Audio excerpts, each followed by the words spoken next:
It is so unfortunate that we have a madman in the name of a deputy president in Kenya today. How I wish I could respond to some of the useless things that he said yesterday.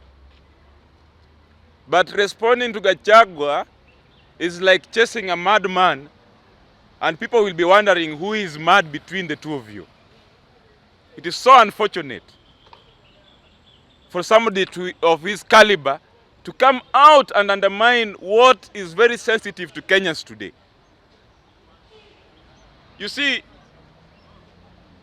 the national dialogue that we are having today is very important agenda to Kenyans, because it is the spirit of the Constitution. It is not a personal agenda. This issue is not about Raila Odinga, it is not about Kalonzo Musyoka, it is not about William Ruto, it's about Kenyans. So whenever he's speaking, he needs to be careful and have some sense in what he's saying. We know that they are hunting for Kalonzo, they want Kalonzo to join them. But that is not the right way of doing it. So, I'd want him to know that here in Nyanza, we know him as a madman. They are rearing words that cannot help Kenyans. And if indeed he's serious with what he said yesterday, why are they still in that talk? Let him release those people who are in those talks so that we know they are serious. We are now discussing at the level of national dialogue. The discussion is in the Senate. It was discussed in the National Assembly. Who is he? Kenya is great and bigger than an individual. It was once said by the late Saitoti. And that is the spirit of leadership. You must sit down and listen to Kenyans. So when I listen to him speak, we know that he is a worried lot. If the national dialogue succeeds, he's going to be frustrated because his community knew that this government belongs to Kikuyu and Kalenjin. So these are just good signs of us seeing how worried the deputy president is. But if indeed I'm repeating, if he's serious with what he's saying, then what he needs to do is to pull out of the national dialogue. And then we see what will happen. We are not giving up. We are just calm. We have not surrendered. We are just calm because of the interest of this nation and the spirit of the Constitution. We want what will change the life of Kenyans, not Gachagua.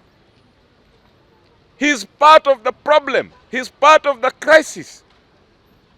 And the way he's doing it is old-fashioned. You cannot divide the Kenyans in the name of propaganda. What happened to the oath of secrecy? So what? If Raila met with Ruto, there's no problem. That is what we want. But why should you take advantage that now you start sharing propaganda for your own interest to divide Kenyans again? So shut your mouth and let the national dialogue carry the day. Whatever it is that will come out of it, we shall appreciate it. So the spirit of the Constitution spells out what it means to sit down under the national dialogue. Even the agenda that is in the table, it's about Kenya, not about Gachagua, not about Raila. I didn't see anywhere mentioning Raila. So they should stop misbehaving. We want a new Kenya that will accommodate all Kenyans.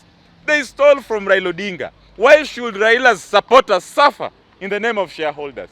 We want a Kenya that covers the entire nation.